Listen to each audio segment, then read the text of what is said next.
Hey everyone, thanks for coming back for another segment of Michigan Conservative Roundtable. My name's TJ. I'll be flying solo in this segment. Please like, share, and subscribe if you dare or if your platform will allow you. In this segment, I'm going to talk about how the left eats their own. I have some observations, some thoughts on this topic. When you say something like this, eventually they'll eat their own. You know it's true. You're confident of it. Then along comes a couple examples, and you're just not surprised. I have a couple examples in mind. Andrew Cuomo, and my personal favorite, Juan Williams from the Fox's 5 at 5. We'll start with His Honor, Andrew Cuomo. He's in a couple controversies. I'm not necessarily going to discuss the controversy so much as my thoughts regarding the attacks on him. Are these attacks warranted? Probably.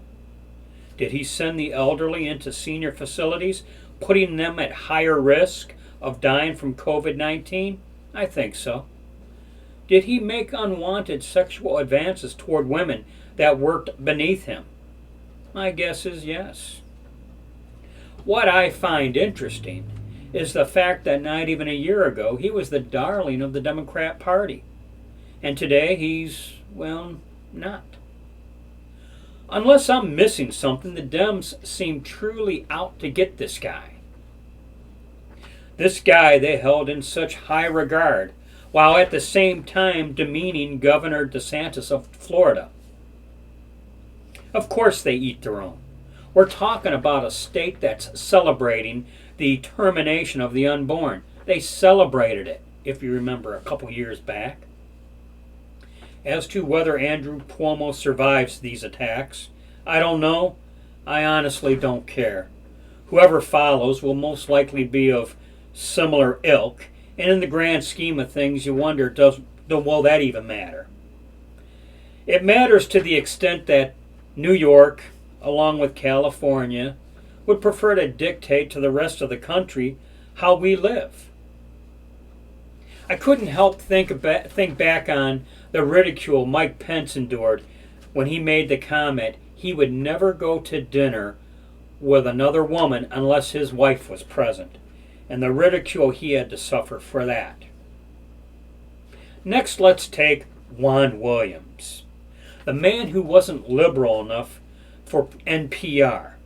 That goes back a few years, but if you recall, he made a statement outside of the guidelines of the politically correct, and they fired him, and then Fox hired him, and so began Fox's downfall. Recently, Juan Williams was invited to appear on some PBS show, This is America and the World, hosted by a Dennis Wholey, Wholey, and Juan Williams was going to be on a panel. It was going to talk about social justice and racial inequalities, blah, blah, blah. Well, when Dennis Wholey found out that Juan Williams was born in Panama, I guess, and lived in Panama, then moved to the United States from Panama, and I can't even, if I hadn't read this from a reliable source, I don't know if I could believe this, but Dennis Wholey deemed Juan Williams to not be black enough. And they disinvited him from this panel discussion on PBS. Juan Williams' response to this was, his dad is a black man. His father was born in Jamaica. His mom is a woman born in Panama to a father from India and a mother of African descent who was born in the Caribbean. I guess some time ago on Fox's 5 at 5, the panel did a Ancestry.com thing, and so Juan Williams participated in that, and his DNA was revealed that 50% from Africa, Nigeria, Ivory Coast, that area, 20% from India, 30% from India, 20% Scotland, Ireland, and Norway. Don't ask me how that happened, but that was per Juan Williams, per Ancestry.com. Juan Williams also commented, as you can see, I'm mostly black.